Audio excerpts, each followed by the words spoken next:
Continúa o xuízo contra o loteiro acusado de quedar cunha primitiva de 4,7 millóns de euros. Declararon a viúva e maila filla do suposto lexítimo propietario do boleto.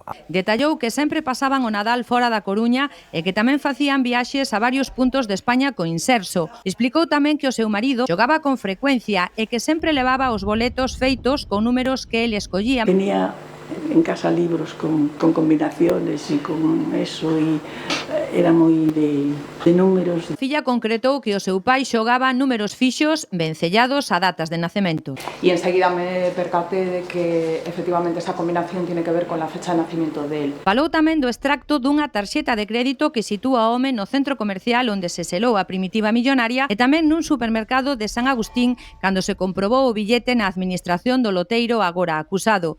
Declarou tamén o que no 2012 era xefe de sección de verificación e difusión de resultados da SELAE.